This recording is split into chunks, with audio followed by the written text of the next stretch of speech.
हमारे गांव में एक बहुत ही अजीबोगरीब रिवाज था और वह यह रिवाज कि शादी बिरादरी में ही की जाती थी। बिरादरी से बाहर शादी करने को बहुत ही अशुभ माना जाता था। अगर बिरादरी में रिश्ता ना होता तो भले लड़कियां अपने बाप की दहलीज पर बैठे बैठे बुढ़ी हो जाती, लेकिन बिरादरी से बाहर शादी नहीं की जाती थी। मेरी भी उम्र शादी की हो गई थी, लेकिन मेरे भाई के अलावा कोई भी लड़का नहीं था जिससे मैं शादी करती। फिर गांव वालों ने ज़बरदस्ती मेरी मेरे भाई से शादी करवा दी। मैं तो उसको भाई समझती रही, लेकिन उसने शादी की रात मेरे साथ मैं दुल्हन बनी बैठी थी। यह रात हर औरत के लिए उमंग भरी रात होती है। नए ख्वाब सजाने वाली रात में हमसफर की संगत का सोच सोचकर हर लड़की ही शर्माती होगी। लेकिन मैं जिस उम्र में पहुंचकर दुल्हन बनी थी, मेरा दिल जज्बातों से खाली हो चुका था। और फिर जिसकी दुल्हन बनी थी, मैं सोचने समझने की सारी सुध-बुध खो चुकी थी, क्योंकि मैं अपने ही भाई की दुल्हन बन गई थी। इस वक्त मेरी रंगत लट्टे की तरह सफ़ेद पड़ चुकी थी। मेरे कानों ने जो सुना, मेरा दिल चाह रहा था कि ज़मीन फट जाए और मैं उसके अंदर समा जाऊं। भाई बहन के पवित्र रिश्ते को कैसे गंदी गाली दी गई थी। गांव की पुरानी और घटिया रस्मों के नाम पर यह कयामत थी, जो दुनिया पर रहते हुए भी मेरे ऊपर टूट पड़ी थी। मेरी शादी मेरे ही छोटे भाई राज के साथ हो गई थी। मेरा छोटा भाई राज मुझसे बहुत छोटा था। यह समझे कि उसे खिलाना मैंने ही सिखाया था। मेरे हाथ से निवाला लेकर खाया करता था। हमारा बचपन एक दूसरे के साथ गुजरा था। हर शाम मैं अपनी आंखों पर पट्टी बांध लेती और पूरे आंगन में उसे ढूंढती फिरा करती थी। वह बेतहासा हंसता रहता। वह मुझे नेहा जी कहकर पुकारता था और मैं उसे कहती, राज ये नेहा जी क्या होता है? नेहा जीजी कहो या फिर दीदी बोलो, लेकिन वह हमेशा नेहा ही कहता था। कभी भी हम मिलकर कंचे से खेलते, कभी कोयले से आंगन के फर्श पर ना जाने क्या क्या बनाते रहते। खेल में अपने भाई के साथ हमेशा खेला करती थी। वह मेरी जिंदगी की अकेली खुशी थी और मैं उसके लिए खुशी का कारण, क्योंकि राज सिर्फ 10 साल का था जब मेरी माँ हमें छोड़कर चली गई थी। उस समय मेरी उम्र 17 साल थी। वह भी मेरी बहुत इज्जत करता था। हम दोनों में मोहब्बत भी बहुत थी। स्कूल से घर लौटते ही उसकी नज़र सबसे पहले मुझे ही ढूंढा करती थी। वह स्कूल से आता तो खाना खाते हुए मुझे अपने स्कूल की ढेरों बात सुनाता रहता। मैं उसे स्कूल का होमवर्क भी याद करवाया करती थी। हर बार वह स्कूल में फर्स्ट आता था। वह मुझसे बहुत मोहब्बत करता था। मेरे गले में बाहें डाल देता, कभी मेरे हाथ मोहब्बत से चूमने लगता। उस वक्त वह 10 साल का था। माँ के जाने की कमी शायद वह मेरी मोहब्बत पाकर भूल चुका था। मैं उस समय 18 साल की हो चुकी थी और एक रिश्ता अमित का भी आया था। वह नौजवान हमारे पड़ोस में ही रहता था।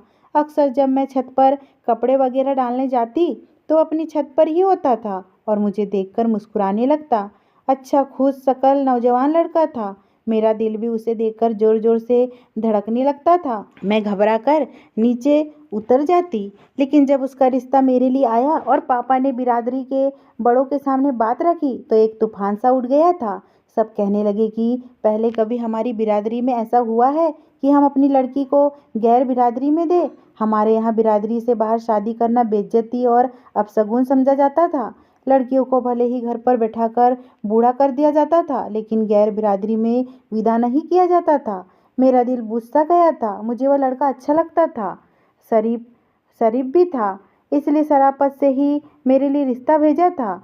मुझसे मोहब्बत का ड्रामा नहीं रचाया था। जिस उम्र में मैं थी, मेरी सारी सहेलियों की शादियां हो चुकी थी। बस मैं ही अब तक कुंवारी थी और वजह यह थी कि बिरादरी में मेरे जोड़ का कोई रिश्ता ही नहीं था। उसके बाद भी मेरे लिए बहुत से रिश्ते आए, लेकिन बिरादरी से बाहर के ही थे जिन्हें इनकार कर दिया जाता था। हालांकि उन रिश्तों में कोई कमी नहीं होती थी, सिवाय इसके लिए कि वह बाहर बिरादरी के होते थे, हमारी अपनी बिरादरी के नहीं होते थे। हमारे समाज में की शादी के लिए रिश्ता जात पात बिरादरी देखकर किया जाता था और इसका निशाना सिर्फ औरत ही बनती थी। अपना घर, अपना पति, अपने बच्चे, यह एक इच्छा होती है जो औरत की नेचुरल इच्छा होती है, जो मेरी जैसी लड़की अपने दिल में दबाए बाप की दहलीज पर बैठी बुढ़ी होकर मर जाती है ताकि बिरादरी में बाप की नाक ऊंची रहे।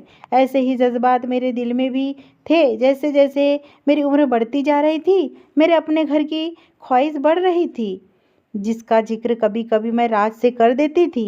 एक वही मेरा अपना था जो मेरे दिल का हाल सुन लेता था। पापा तो दुकान से रात को ही लौटते थे। जब भी मेरे लिए कोई रिश्ता आता था, मैं पहले से जानती थी कि इनकार ही कर दिया जाएगा, लेकिन फिर भी मेरा दिल नए सिरे से धड़कने लगता था।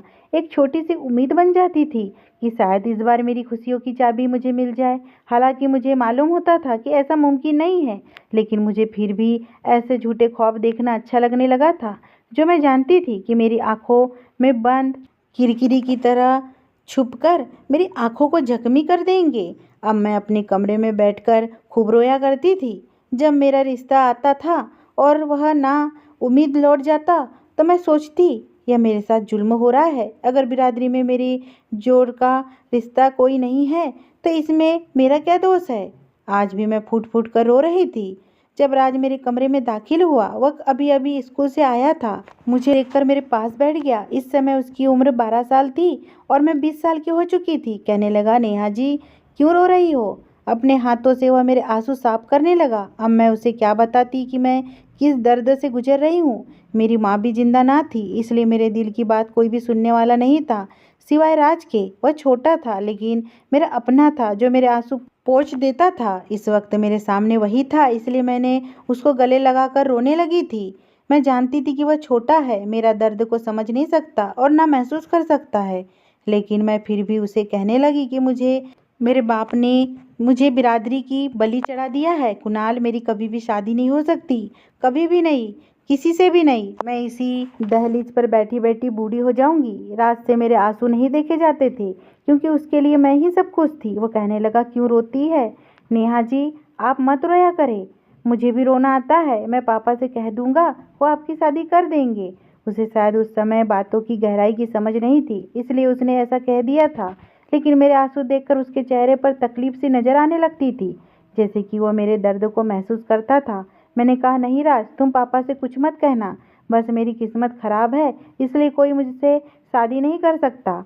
मैं उदास दिल से कहती थी, तो वो मेरे आंसू पोंछ कर कहने लगता, आप मत रोना नेहा जी, मेरे दिल को बुरा लगता है, बहुत बुरा लगता है। मुझे बड़ा होने दे, देखना मैं आपसे शादी कर लूँगा और आपको बहुत खुश रखूँगा। उसके छोटे से दिमाग को अभी कहाँ पता था कि बहन भाई की शादी नहीं हो सकती। मैंने कहा, पगले, बहन भाई की कभी शादी नहीं होती। तुम तो मेरे छोटे भाई हो। मेरी बात पर वह चुप सा हो जाता, फिर मेरा चेहरा अपने दोनों हाथों में भर लेता और कहता, मत रोया करे नेहा जी, मुझे आप रोते हुए बिल्कुल भी अच्छी नहीं लगती। मैं उसकी खातिर दोनों हाथ अपने चेहरे से हटाकर चुप हो जाती और उसके हाथों को चूम लेती। भाई को मेरा कितना ख्याल था। मैं कहती, अच्छा चलो, अब नहीं रोऊंगी, तुम अपने कपड़े बदल लो, मैं तुम्हारे लिए पराठा बनाती हूँ। थके हुए स्कूल से आए हो। वह मेरे चुप हो जाने पर खुश हो जाता और वक्त कहाँ रुकता है, बस आगे की तरफ बढ़ता ही चला जाता है। मेरी उम्र अब 24 साल से ऊपर हो चुकी थी और हमारे गांव में यह रिवाज था, अगर लड़की के जोड़ का रिश्ता ना मिलता तो उसकी शादी कम उम्र के लड़कों से भी कर दी जाती थी, या फिर बड़ी उम्र के बुड्ढों से भी कर दिया जाता था। हम चाहकर भी इस रस्म को तोड़ नहीं सकते थे। मेरा भाई भी अब 17 साल का हो चुका था। मैं अपनी बढ़ती उम्र की वजह से कुछ उदास रहने लगी थी, तन्हाई में रहना पसंद करने लगी थी। यह नहीं था कि मैं खूबसूरत नहीं थी, मेरी गिनती तो हसीन से हसीन लड़कियों में होती थी। मेरी रंगत बड़े ही प्यारी सी थी, ऐसा लगता जैसे दूध में केसर मिला दिया हो। बाल ऐसे घने लंबे काले कि जो एक बार देख ले तो नजर हटाना भूल जाए। बस मेरी किस्मत ही खराब थी।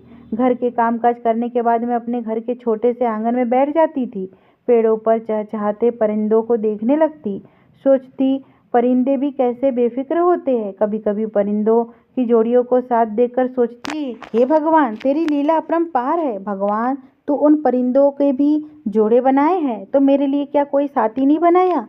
क्या मैं सारी उम्र बाप की दहलीज पर ही गुजार दूंगी। अभी मैं टूटे दिल से यही सोच रही थी कि किसी ने मेरी आंखों में ऊपर हाथ रखे थे। मैं जान गई थी यह हरकत किसकी है। एक ही तो है भाई मेरा, जो मुझे जब भी उदास देखता तो मेरे पास चला आता। मैंने उसके हाथ अपनी आंखों से हटाए और कहा, राज, बाज भी आ जाया करो, अब तुम बड़े हो गए हो। वह हंसने लगा, फिर मेरे बराबर रखी कुर्सी पर बैठ गया। कहने लगा, नेहा जी, आप अकेली क्यों बैठी रहती है। क्या परिंदों की जुबान समझ ही आती है आपको, जो यहाँ बैठकर सुनती रहती है। राज की बातों पर मैंने उसे गौर से देखा। वह मुझे नेहा दीदी के बजाय हमेशा ही नेहा जी ही कहता था। बचपन से ही उसने नेहा दीदी की बजाय हमेशा नेहा जी ही कहना सीखा था। अब तो मुझे भी उसके मुंह से नेहा जी सुनने की आदत हो गई थी। मैंने कहा क्या करूं, बस फ्री थी इसलिए सोचा यहाँ बैठ जाऊं। करने को कोई काम भी नहीं था। मेरी बात सुनकर वह मुस्कुराने लगा, कहने लगा मैं किस लिए हूँ, मुझसे बात कर लिया करो। मैंने कहा तुम ही तो हो जिसकी वजह से मैं घर में और मेरी जिंदगी में कुछ रौनक है। मेरी माँ तो जिंदा ना थी, घर में सिर्फ पापा और राजी तो होते थे। 3 लोग कमी कितने होते हैं। मैं सारे काम निपटा कर या तो अकेले कमरे में बैठी रहती या फिर आंगन में चली जाती और चिड़ियों की चहचहाट सुनती रहती। रात जब घर पर होता मेरा दिल बहलाया करता था। जब भी कॉलेज से वापस लौटता मेरे लिए ठंडी कुल्फी लेकर आता और कभी गोला लेकर आता तो कभी जलेबियाँ लेकर आता। लेकिन जिस उम्र के हिस्से में मैं थी, अकेलेपन का नाग मुझे रोज डसने लगता था। यह मेरी एक नेचुरल सी इच्छा थी और ज़रूरत भी थी। मुझे एक हमसफ़र की ज़रूरत कभी कभी बड़ी तेज़ी से महसूस होती थी। मेरा अपना घर हो, मेरे अपने बच्चे हो, पति के कंधे से लगकर मैं जी भर के बातें करूं। यह ख्वाहिश हर औरत के अंदर होती है, जिसे मैं रोज़ अपने सीने में दबाने की कोशिश करती रहती थी। लेकिन कभी कभी मुंह जज्बात सर उठाते तो है, पर मैं बेतहासा रोती थी क्योंकि मैं अपनी बिरादरी की पुरानी और घटिया रस्मों की भेंट चढ़ चुकी थी। वक्त कुछ और आगे बढ़ा। मैं अब 32 साल की हो गई थी और राज की उम्र भी 24 साल हो चुकी थी। जब मुझे मेरे सर पर पहला सफ़ेद बाल नजर आया तो मेरा दिल धक से रह गया था। मैं बुढ़ापे में कदम रख चुकी थी। मैंने पहली बार अपना चेहरा आईने में गौर से देखा। मुझे अपना चेहरा मुरझाया हुआ सा लग रहा था। बढ़ती उम्र के आसार अब मेरे चेहरे पर नजर आने लगे थे। शायद मेरी जिंदगी खुशियों से भरी होती और मुझे किसी का प्यार मिला होता तो शायद मैं इतनी जल्दी बुढ़ी ना होती। लेकिन दिन भर के डिप्रेशन ने मुझे उम्र से पहले ही बूढ़ा कर दिया था। उस रात ना जाने क्यों मुझे बहुत रोना आया था। मैं इतना रोई कि रात भर रोती रही। सुबह मेरी सूजी हुई आंखें देखकर राज के चेहरे पर चिंता की लकीर छा गई थी। मुझसे कहने लगा नेहा जी आप रोई है। मैंने कहा नहीं, बस सर में दर्द है। यह कहकर मैं सोफे पर बैठ गई थी क्योंकि मैं जानती थी कि राज को मेरे रोने से दुख होता है। अभी मैं सोफे पर बैठी ही थी कि अचानक से वह मेरे पास आकर बैठ गया। मेरा सर अपने हाथों से दबाने लगा। मैंने फौरन से उसे पीछे किया। मैंने कहा राज तुम यह क्या कर रहे हो, मैं अभी मेडिसिन खाऊंगी तो ठीक हो जाऊंगी। वो मेरा भाई था इसलिए उसे मेरी तकलीफ का एहसास कुछ ज़्यादा ही होता था। लेकिन मुझे अच्छा नहीं लगता था। वो भी अब 24 साल का हो गया था, नौकरी भी करने लगा था, कद में भी मुझसे ऊंचा निकल गया था। मैं उससे अब थोड़ा दूरी रखने लगी थी, लेकिन वह हर वक्त मुझसे चिपकने की कोशिश करता था। शायद वह मुझे कुछ ज़्यादा ही घुल-मिल हुआ था। बचपन से मेरे साथ रहा था इसलिए वही बचपना अंदर अब भी मौजूद था। अब वह कभी-कभी पापा की दुकान पर भी बैठ जाता था। पापा पहले तो हर वक्त राज से उखड़े-उखड़े ही रहते थे, डांटते रहते थे। लेकिन जब से राज ने पापा का हाथ बटाना शुरू किया था, पापा को भी सुख मिल गया था। पापा राज को कम ही कुछ कहते थे, लेकिन मेरी उदासी समय के साथ साथ बढ़ने लगी थी। मुझे अब अपनी शादी की उम्मीद ही नहीं रही थी। जिस उम्र में मैं कदम रख चुकी थी उससे आगे तो अब बुढ़ापा ही था। एक बार मैं बीमार हो गई, मुझे बुखार तेज हुआ तो राजी मुझे डॉक्टर के पास लेकर गया था। मुझे बहुत तेज बुखार था। डॉक्टर ने कुछ दवाई वगैरह लिखकर दे दी। वापसी पर वह मुझसे कहने लगा अब आप अपने कमरे में बस आराम करेंगी, कोई भी काम करने की ज़रूरत नहीं है। मैंने कहा खाना पकाना है, कैसे आराम कर लूँ, पापा थके हुए घर आते हैं, अब क्या रोटी भी बनाकर ना दूँ। मेरी बात सुनकर वह कहने लगा अगर एक दिन हम बाजार का खाना खा लेंगे तो कोई आफत नहीं आ जाएंगी। आपको भी तो कुछ आराम की ज़रूरत है, हर वक्त हमारी चिंता करती रहती है। मैंने उसे छूटते ही कहा आराम तो मुझे तब मिलेगा जब तुम्हारी शादी होगी, तुम्हारे घर वाली आएंगी तो मेरी जान सुकून में होगी। मेरी बात पर वो मुस्कुराने लगा और कहने लगा उससे पहले तो आपकी शादी हो जाएंगी और आपके बगैर मैं शादी नहीं करूँगा। राज की बात सुनकर मेरा दिल एक बार फिर से उदास हुआ था कि उस बेचारे को अभी भी मेरी शादी की उम्मीद है। या शायद भाई ऐसे ही होते हैं, बहन के लिए खुशियों की दुआएं करने वाले।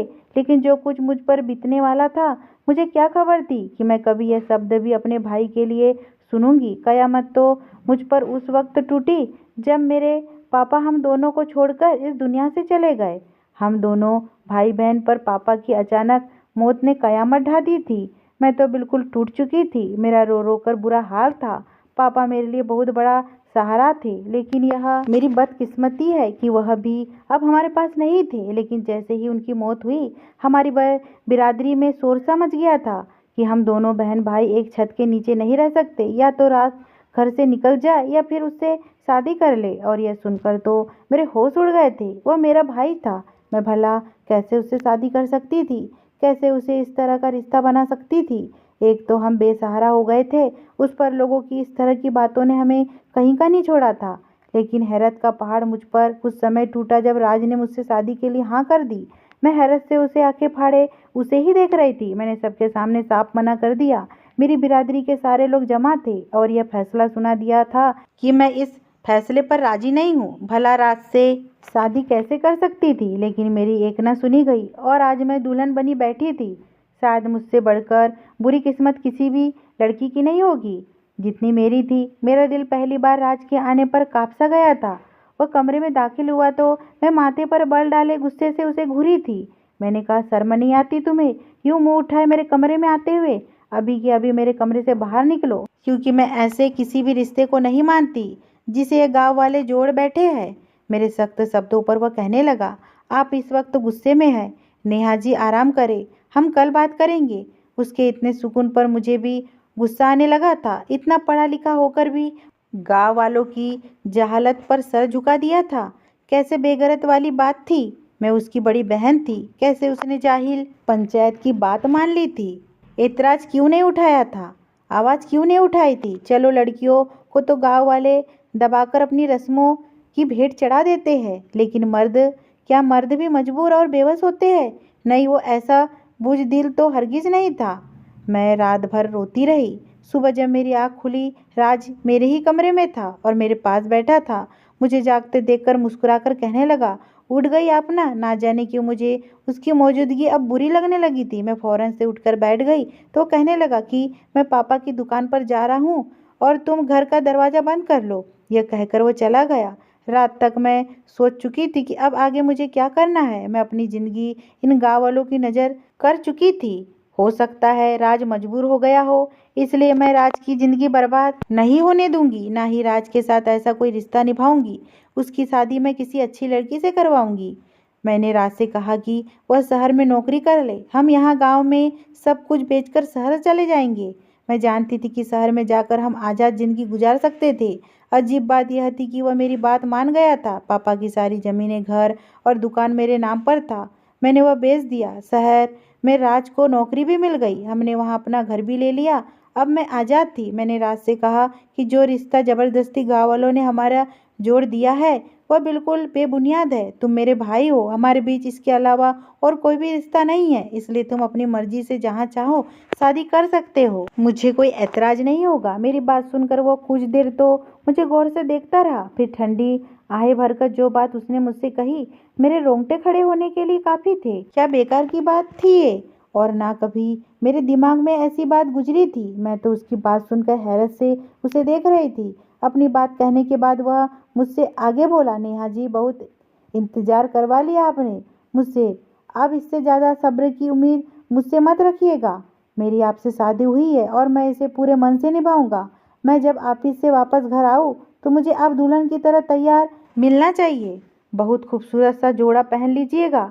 यह कहकर वह मुझे हैरान छोड़कर जा चुका था। उसकी बात सुनकर तो मेरे होश उड़ गए थे। गुस्से से मेरे कान तक गर्म हो गए थे। वक्त ने मुझे कैसी अंधेरी खाई में फेंका था। मुझे अंदाजा तक नहीं था कि उसकी इतनी घटिया सोच होगी। मुझे राज की इतनी गिरी हुई सोच पर अफसोस हो रहा था। मेरे और अपने रिश्ते को कौन सा नया घटिया रंग देना चाहता था। वो मुझे गांव छोड़कर शहर आने का भी क्या फायदा हुआ था। राज की सोच तो वैसे ही गिरी हुई निकली थी। मैंने उसकी किसी बात को नहीं माना। जब ऑफिस से लौटा तो मुझे उसी हुलिये में देखकर सीरियस हो गया था। खाना भी चुपचाप ही खाया। मैंने भी उसे कोई बात नहीं की थी। वह खाना खाते हुए लगातार मुझे ही देख रहा था। मैं ना चाहते हुए भी नर्वस होने लगी थी। मुझे उसके साथ घर में रहते हुए सुरक्षा के बजाय घुटन का एहसास हो रहा था। मेरा दिल चाह रहा था कि मैं खुद को ख़त्म कर लूँ। होश तो मेरे उस समय उड़े जब मैं किचन के बर्तन धोकर किचन की सफाई कर रही थी। तभी वह किचन में दाखिल हुआ। मेरे हाथ से डस्टिंग का कपड़ा लिया और सेल पर फेंक दिया।